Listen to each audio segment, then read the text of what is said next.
कोई बात नहीं सर, जो पानी से नहाते हैं वो लिबास बदलते हैं, लेकिन जो पसीना से नहाते हैं वो इतिहास बदलते हैं। कहानी सुने हैं कि नहीं? नहीं सुने तो सुना दिए हम, सुन लीजिए। ए बाबू, कल का वीडियो रिकॉर्ड नहीं हो पाया है, खैर कोई बात नहीं, आप समझ गए हैं ना। आज हम चालू कर रहे हैं एक्सरसाइज 4.2 और 4.2 को पढ़ने से पहले हम आपको पहले बता देना चाहते हैं जो हम का पढ़ चुके हैं। हम लोग पढ़ चुके थे द्विघात समीकरण क्या है, जान चुके थे ना बाबू।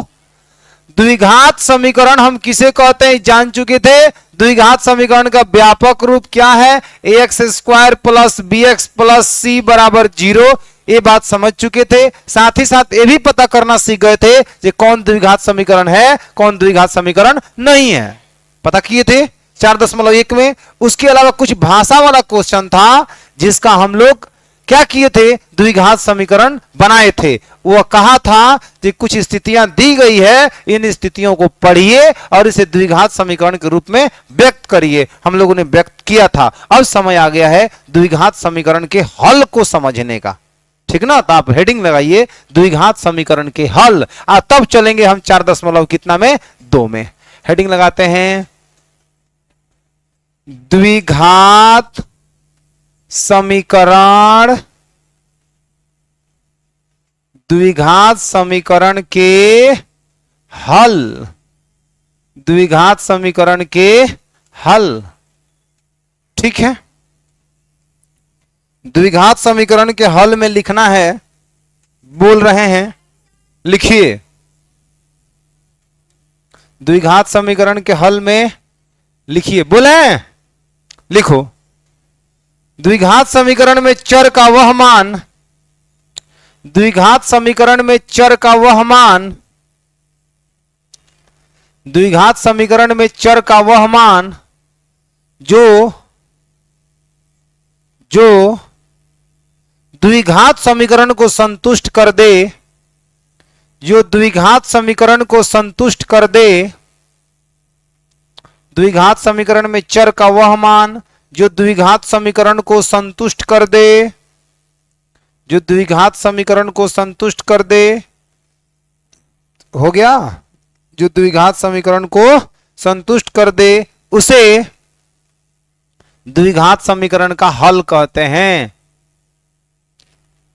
उसे द्विघात समीकरण का हल कहते हैं, उसे द्विघात समीकरण का हल कहते हैं। हो गया।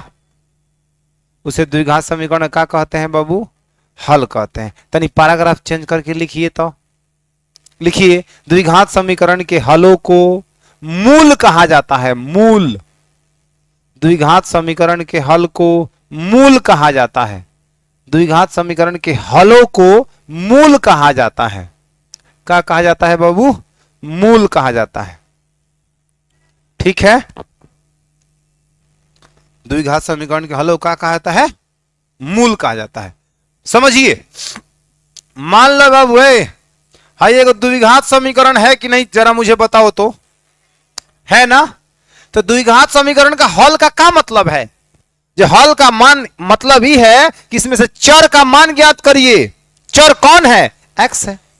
चर का वह मान ज्ञात कीजिए जो इस समीकरण को संतुष्ट कर दे। सर कुछ कुछ याद आ रहा है, द्विघात बहुपद में जैसे हल कर रहे थे वैसे ही हल करने का तरीका है। वहां जो x का मान आ रहा था उसे हम बहुपद का शून्यक कहा करते थे, याद करो। आज उसी चर के मान को मूल कहा करेंगे। क्या कहेंगे, मूल। अगर इसको हल करने को तुमसे कहा जाए, ठीक ना, तो देखो x², आप जानते हो लास्ट और फर्स्ट में गुणा करने पर 6x² आएगा। 5 को तोड़ेंगे 2x प्लस में कितना, 3x प्लस 6। तुमको पता है पहले बहुपद देता था तो पहले हम px मानते थे, फिर px का मान 0 करते थे, फिर लास्ट में घुमा देते थे। जब घुमाते थे तो वो क्या बन जाता था, द्विघात समीकरण। यहां डायरेक्ट वो चीज तुमको दिया हुआ है। समझ में आ रहा है क्या, याद आ रहा है। अगर यह द्विघात बहुपद में क्वेश्चन रहता, कहता कि द्विघात बहुपद इतना का शून्य ज्ञात करें, तो आप कहते लेट px बराबर में x² प्लस 5x प्लस में 6। बोलो तब आप इसका मान px का 0 करते, तब लिखते x square plus 5x plus 6, फिर इसको घुमा लेते बाबू, X square plus 5x plus 6 बराबर में 0। फिर आप कहां आ गए? द्विघात समीकरण। अब कहीं ना कहीं अब जाके द्विघात समीकरण ही आपको दे दिया गया है, कर लीजिए और इसको हल करिए। हल करने का मतलब है कि x का मान ज्ञात करिए, और वह मान ज्ञात कीजिए जिसको यहां पे रखा जाए तो LHS बराबर RHS हो जाए, मतलब 0 इधर है तो इधर भी पूरा मान 0 हो जाए, 0 बराबर 0 हो जाए, तो कहेंगे उस अवस्था में जो x का जो मान है वह इस द्विघात समीकरण का हल है। समझ में आया? आया समझ में? तो यहां कॉमन देखो, तुमको हल करके थोड़ा दिखाते हैं। x प्लस में कितना होगा? 2। 3 कॉमन लेंगे तो x प्लस कितना होगा? 2 बराबर में 0। यहां हो जाएगा x प्लस 2 और यहां हो जाएगा x प्लस 3 बराबर में 0। यहां करेंगे जॉब x प्लस 2 बराबर में 0 तो x बराबर में होगा माइनस का 2, बोलना। और जॉब x प्लस 3 बराबर में 0 तो x बराबर हो जाएगा माइनस 3। तो जो मूल निकल के आ रहा है, जो हल x का मान निकल के आया है -2 और -3, इसको मूल कहा जाता है। हो गया खत्म। अब इसको रखो, इस दोनों मानों को इसमें बारी बारी से देखो, 0 आ रहा है कि नहीं आ रहा है? एकदम आएगा। देखो जैसे मान लो -2 रखोगे तो जहां जहां x है तहां तहां -2 रखो, दिख रहा है? -2 का यहां स्क्वायर,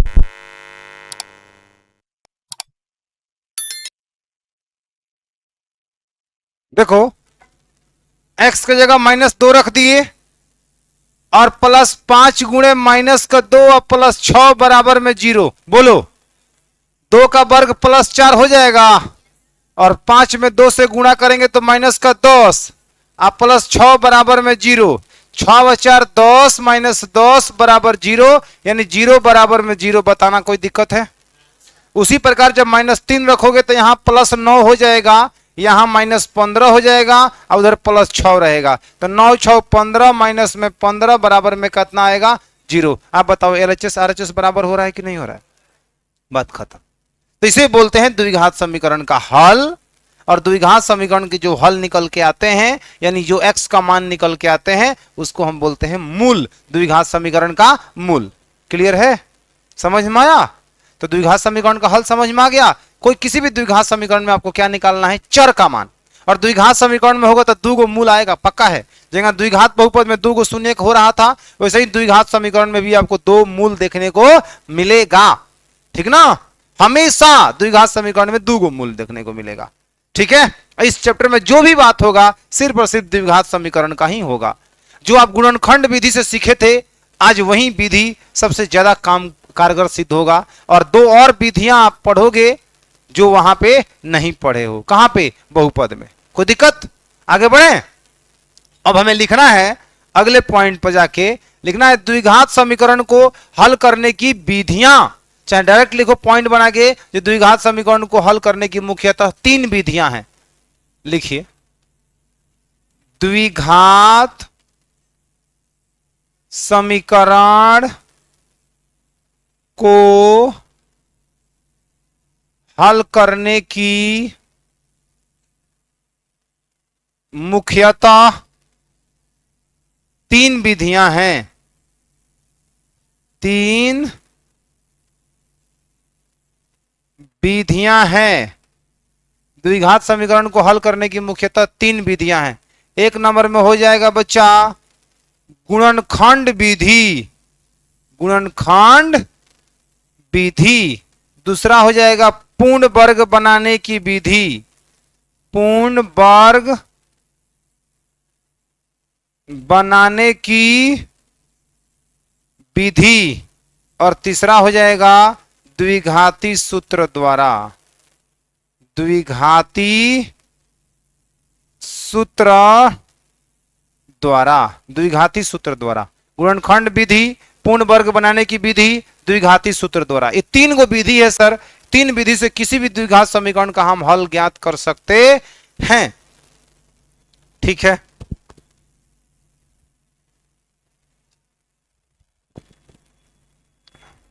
एक नंबर लगाइए हेडिंग, गुणनखंड विधि। एक नंबर में लगाइए हेडिंग गुणनखंड विधि।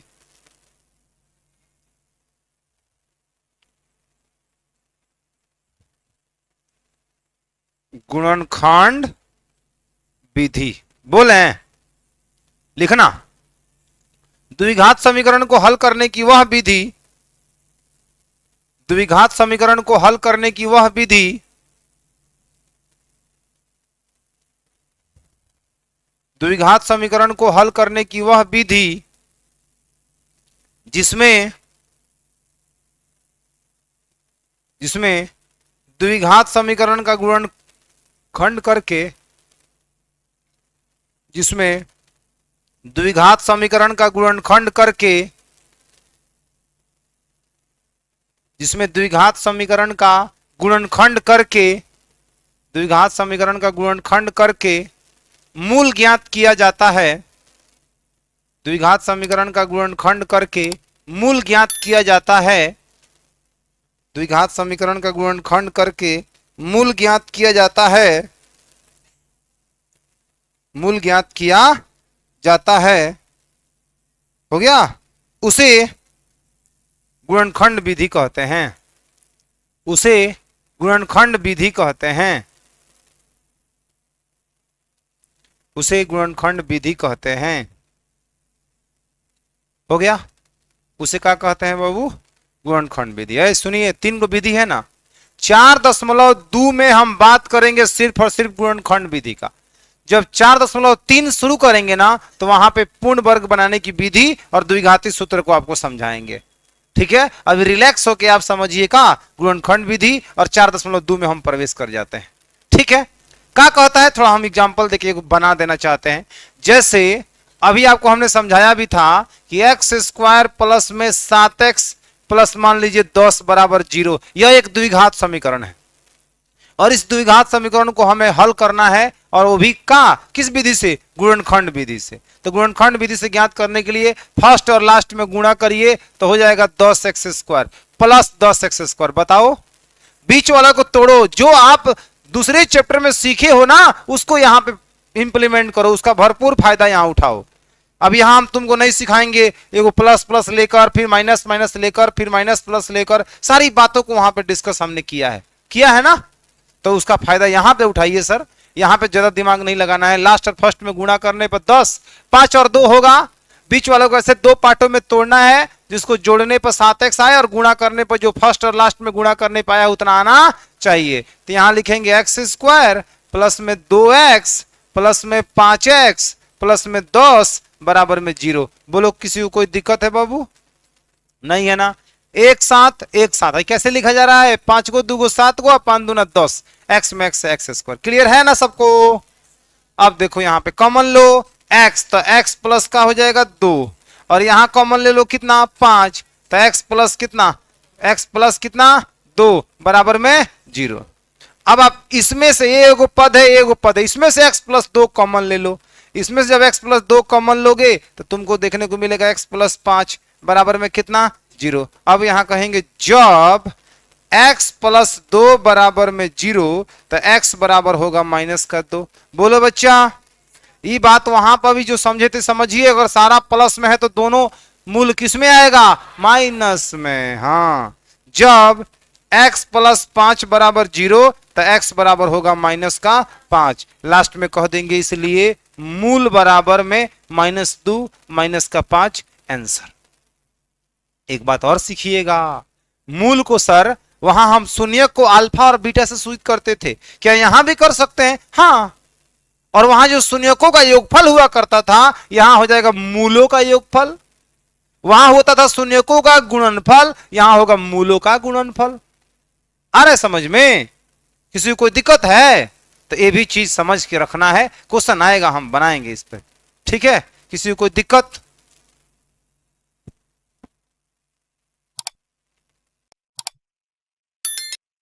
चलिए तब आइए 4.2 में हम लोग एंट्री मारते हैं सर। देखिए क्या कह रहा है 4.2 का पहला क्वेश्चन, गुणनखंड विधि से निम्न द्विघात समीकरणों का मूल ज्ञात कीजिए। कौन विधि से? सारा क्वेश्चन इसमें का 4.2 का पूरा गुणनखंड पे बनाइए। देखिए आपके सामने यहां है सॉल्व एक्स स्क्वायर माइनस का 3x माइनस 10 बराबर 16। समझे? फर्स्ट और लास्ट में गुणा करेंगे तो आएगा माइनस का 10x²। बीच वाले को ऐसे दो पार्टों में तोड़ना है कि दोनों को घटा के, नो जोड़ के नहीं। क्यों जोड़ के नहीं पता है ना? क्योंकि प्रथम और अंतिम में गुणा करने पर मान किसमें आया है? ऋणात्मक। तो घटा के लाना चाहिए कितना? 3x, माइनस 3x, और गुणा करने पर कितना आना चाहिए? Minus 10x²। कौन कौन होगा? 2 और 5। लिखने का तरीका होना चाहिए सही सही। देखो बाबू, x² 2x होगा और 5x होगा, माइनस 10 बराबर में 0 लाना है माइनस में है? तो घटा के लाना है तो एगो प्लस में एगो माइनस देना पड़ेगा, याद करो। तो यहां पे लिख देंगे प्लस और यहां लिख देंगे माइनस। एगो माइनस एगो प्लस एगो माइनस हो गया, घटेगा 5 गो x में से 2 गो x जाएगा तो माइनस का 3x, और गुणा करोगे प्लस माइनस माइनस 2 पचे 10, x में x से x²। कोई दिक्कत है? एक साथ इसमें कॉमन लेंगे हम x, तो x प्लस यहां बच्चा कितना होगा? 2। यहां का होगा माइनस का 5 कॉमन लेंगे, जो यहां चिन्ह रहता है चिन्ह कॉमन लेते हैं ना, तो माइनस 5 कॉमन लेंगे तो क्या हो जाएगा? x, और माइनस वाला प्लस होगा, 5 दूना 10 बराबर में 0। बोलो समझ में आ रहा है? अब फिर इसमें से कॉमन ले लो कितना? x प्लस 2, तो यहां हो जाएगा x माइनस में 5 बराबर में 0। अब क्या करना है? जब खेल खेल देना है। जब x प्लस 2 बराबर में कितना? 0, तो x बराबर कितना होगा? माइनस 2। फिर यहां लिख देना है जब x प्लस x माइनस में 5 बराबर में 0, तो x बराबर में कितना होगा? 5। उसके बाद आपको लिखना है मूल, इसलिए मूल बराबर में हो जाएगा माइनस का 2 कामा 5। ये आपका आंसर। कोई दिक्कत हो तो बताइए, छापिए।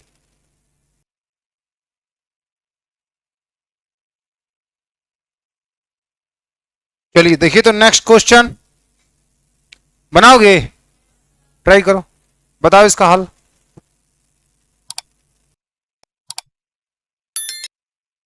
ए बाबू देखो, प्रथम और अंतिम में गुणा करोगे तो माइनस का 12x² होगा।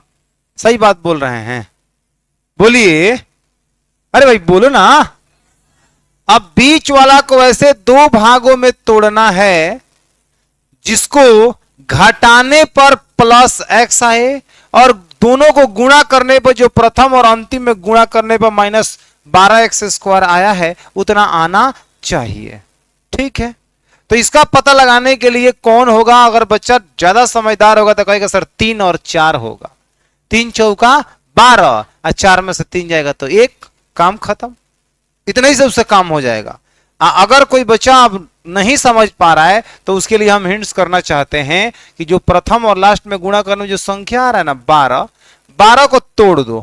12 1 से कटेगा, 12 मर्त में। पता करो 12 किससे किससे कटेगा। तो 12 1 से कटेगा 12 मर्त में। क्या 12 में से 1 घटाने पर कब वो x आएगा? घटाने के बारे में हम इसलिए सोच रहे हैं क्योंकि प्रथम और अंतिम में गुणा करने पर माइनस में आया है, इसलिए घटाने पर सोचना है। अगर प्लस में आया होता तो जोड़ने के बारे में सोचते। बोलिए, अब देखिए 2 से कटेगा 6 मर्त में, 6 दूना 12, लेकिन 6 में से 2 घटाने पर 1 नहीं आएगा। फिर चलेंगे 3 से कटेगा, 3 चौका 12, 4 में से 3 घटाएंगे 1 आ जाएगा, यही होगा। तो लिखने का भी तरीका होना चाहिए, ध्यान दीजिएगा। 2x² हो जाएगा, यहां 3x और 4x लिख दीजिए अगर आप दिक्कत है तो, आराम से ऐसे। लाना प्लस में है तो बड़का का पीछे प्लस और छोटका का पीछे माइनस, खत्म। जब घटा के लाना है तो एगो माइनस एगो प्लस देना ही पड़ेगा। तो बड़का का पीछे प्लस, क्योंकि प्लस में लाना है। देखो 4 गो x में से 3 गो x जाएगा तो प्लस 1 गो x होगा कि नहीं होगा? इन दोनों में गुणा करोगे तो 3 चौका 12, x में x² होगा कि नहीं होगा? एक साथ। इसमें से क्या कॉमन होगा बच्चा पार्टी? x कॉमन होगा, तो यहां होगा 2x माइनस में 3। 2 इसलिए कॉमन नहीं होगा क्योंकि 2 यहां कटेगा, यहां वाला 2 3 जो होगा 2 से नहीं कटेगा। इसमें से कॉमन लेंगे प्लस का 2, तो यहां हो जाएगा 2 दूना 4 और 2 तिहाई 6 बराबर में कितना? 0। अब फिर इसमें से कॉमन ले लीजिए, 2x माइनस 3 कॉमन ले लीजिए, ठीक है, और बचेगा सर x प्लस 2 बराबर में कितना? 0। इसके बाद करेंगे जॉब 2x माइनस 3 बराबर में 0, तो 2x बराबर में हो जाएगा 3, x बराबर में होगा 3/2। क्लियर है? फिर कहेंगे जब x प्लस 2 बराबर में 0, तो x बराबर में माइनस का 2। जब x का मान निकल गया, यानी क्या निकल गया बाबू? मूल निकल गया, तो इसलिए मूल बराबर में होगा माइनस का 2,3/2। ये आपका आंसर आया समझ में? नोट करना है? चलिए तब इस सवाल पे आप अटैक बोलिए। रुकिए, हम ही बनाते हैं, छोड़िए, इसमें और थोड़ा सोचना है, बढ़िया बात सोचना है। देखिए, प्रथम और अंतिम में गुणा करिए, 10x। यहां देखो, √2 में 5√2 से गुणा करेंगे, तो रूट के बाहर वाला में बाहर से 5, और √2 में √2 से खाली 2, माने कितना आएगा? 10 x²। प्लस में कि माइनस में? प्लस। अब बीच वाला को ऐसे दो पार्टों में तोड़ना है कि दोनों को जोड़ने पर कितना आना चाहिए? 7, और गुणा करने पर 10x²। 2 और कितना? 5। Very good. √2x² प्लस में 2x प्लस में 5x प्लस में 5 √2, खत्म कहानी, इज इक्वल टू 0। 2 को 5 को 7 को, 2 5 10, x में x है x²। राइट? अब यहीं पे तुम्हारा काम है सर। अब तुम बताओ इसमें से क्या कॉमन तुमको दिख रहा है? क्या? x? नहीं, तब तुम्हें नहीं दिखाई पड़ रहा है, हमें दिख रहा है यहां पे। जानते हो क्या कॉमन दिख रहा है? यहां कॉमन दिख रहा है कितना? √2 कॉमन दे रहा है, √2x कॉमन दिख रहा है। कितना कॉमन दिख रहा है? √2x। जब √2x कॉमन लेंगे तो पता है इसमें क्या होगा? √2 निकल गया, x के पावर 2 में से 1x निकल गया, तो 1x बचेगा, यहां बचेगा √2। समझ सको तो समझो, क्योंकि जो देखो √2x² प्लस में 2x को तुम लिख सकते हो √2 इंटू में √2x। बोलो बच्चा, √2 में √2 से गुणा करेंगे फिर कितना हो जाएगा? 2। इसमें सब कॉमन लेता है √2x, तो थोड़ा सोचो तो यहां होगा x, एगो √2 निकल गया, एगो x निकल गया, बचा कितना? √2, इसलिए इतना बचा है। कोई दिक्कत है? इसमें से सिंपली क्या कॉमन दिख रहा है बाबू? 5। तो यहां होगा x प्लस में √2 इक्वल टू में सोना। समझे मेरा हीरा? समझे? हाँ, इधर देखो, अब इसमें से कॉमन ले लो, x प्लस √2 कॉमन लोगे तो यहां बचेगा √2, x प्लस 5 बराबर में कितना? 0। अब करो, जब x प्लस √2 इक्वल टू 0, तो x is equal to minus √2। Okay? जब √2x प्लस 5 इक्वल टू 0, तो √2x equal to minus 5, x is equal to minus 5 upon √2। This is roots, मूल इज इक्वल टू क्या होगा? Minus √2 comma minus 5/√2। This is my answer. आया समझ में? छापा। देखो, इसके बाद वाले क्वेश्चन को आप बना लेना, और इसके बाद वाला को भी बना लेना। यहां से हम कल बात करेंगे। इसमें क्या करना है जनाब, सुनिए। आप जब सॉल्व में इसको उठा के लेके आएंगे ना, तो आप देखोगे जो एगो इसमें 1/8 है, जो कि परेशान करने की स्थिति में दिख रहा है। फिर इनको जोड़ करिए, तो यहां 8 दूना माइनस में 8x प्लस 1/8 बराबर सोना। बोलो बोलो, नहीं समझ में आया? अगर नहीं आया तो इधर थोड़ा देख लो। जो जिस बच्चे को नहीं समझ में आया वह बकलोल बच्चा इधर देख ले। बटा में 1 मानेगा, 1 1 8 का लघुत्तम 8, 1/8 तो 8 दूना 16x²। यू नहीं बुझा रहा है? यू नहीं बुझा रहा तो पढ़ाई छोड़ दे। हाँ, 1/8 तो 8x प्लस 8 एकम 8 तो 1 एकम 1 बराबर में 0। बोलो समझ में आया कि नहीं आया? आया ना? इस 8 को उधर भेजोगे ना, 16x² माइनस में 8x प्लस में 1 इज इक्वल टू में 0। अब यहां से आप तोड़ लेना, फर्स्ट और लास्ट में गुणा करोगे 16x² -4 -4 -8 और माइनस माइनस प्लस 4 चौका 16x²। टक टक टक हो जाएगा, बना लीजिएगा। आगे बढ़िए, इसको देखिए 100 में x² से हो जाएगा भैया 100x² प्लस में कि माइनस में, बीच वाला को तोड़ देना -10 -10 -20 और 10 दहिया 100, x में x है x²। ओके, कोई दिक्कत? मुस्कुराइए,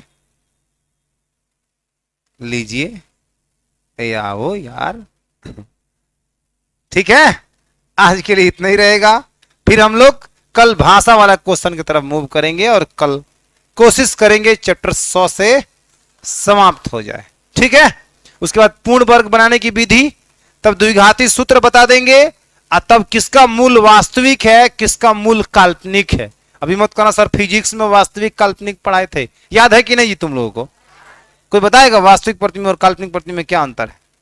वास्तविक प्रतिबिंब किरणों के वास्तविक कटान से बनता है, काल्पनिक प्रतिबिंब किरणों के काल्पनिक कटान से बनता है। वास्तविक प्रतिबिंब को पर्दे पर उतारा जा सकता है, काल्पनिक प्रतिबिंब को पर्दे पर नहीं उतारा जा सकता है। वास्तविक प्रतिबिंब हमेशा दर्पण के आगे बनता है, काल्पनिक प्रतिबिंब दर्पण के पीछे बनता है। और बोलो, पर्दे पर उतारा जा सकता है, इसको पर्दे पर, हो गया। याद रखिएगा, जब पढ़ाएंगे तो यह बता ही देते हैं। चलिए आज के लिए रहने दीजिए इतना ही।